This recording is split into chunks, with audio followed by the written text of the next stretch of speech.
خندق والے دن پیغمبر اسلام نے کہا آج کل ایمان کل کفر کے مقابلے میں جا رہا.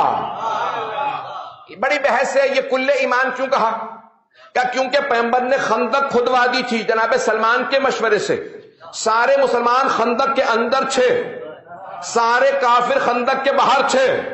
تو کل ایمان علی، سارے مسلمانوں کا نمائندہ علی، پیغمبر کے نمائندے علی، سارے مسلمانوں کے ایمان کی قوت علی. وہاں سے ایک آدمی آیا، کچھ ساتھ میں تھے غزوہ خندق کے لیے. عامر ابن عبد الود، مجھے خندق نہیں پڑھنی تھی، صرف اپنی جو حدیث پیش کی ہے اس کی وضاحت کے لیے جملہ پیش کر رہا ہوں. پورا زور لگا رہا ہوں، روزے کے بعد زور لگانا مشکل ہوتا ہے، لیکن خدا کا واہ آج کی رات کے صدقے میں، مولا علی کے صدقے میں پورا زور لگا کے پیش کر رہا ہوں کہ وہاں سے ایک عامر ابن عبد الود آیا، اور جب وہ آیا تو اس نے آ کے پیغمبر سے گستاخی کی اور ایک جملہ کہا کہ وہ مسلمانوں، میں للکار رہا ہوں، جو تم میں مجھے مار دے گا غازی کہلائے گا، جو میرے ہاتھوں مارا جائے گا شہید کہلائے گا. غازی نہیں بن سکتے تو شہید ہی ہو جاؤ. نہیں ہے لو، غازی مجھے مار نہیں سکتے تو شہادت تو درجہ ہے، آؤ شہید ہو جاؤ. ہر دفعہ جناب امیر نے کہا انا لہو، یا رسول اللہ اس کے لیے میں کافی ہوں. پیغمبر اسلام نے کہا یا علی بیٹھ جائیے. بس ایک مرتبہ برز الایمان، مجھے خندق کو نہیں پڑھنا، برز الایمان کلہ علی الکفر کلہ، آج کل ایمان. حبیب خدا نے فرمایا جب جناب امیر کو بھیجا، صحابہ سے کہا، بھئی میں اور آپ تو وہاں نہیں تھے، کون تھا؟ صحابہ تھے.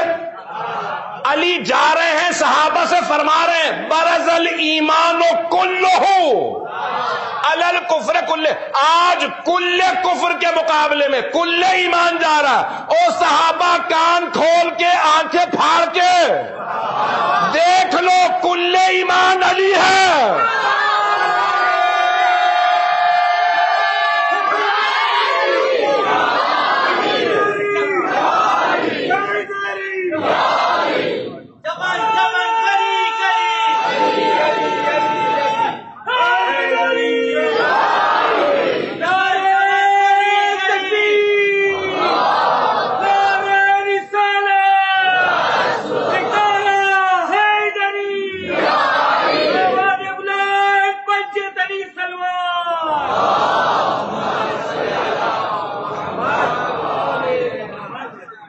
توجہ فرما رہے ہیں سادھان کرام.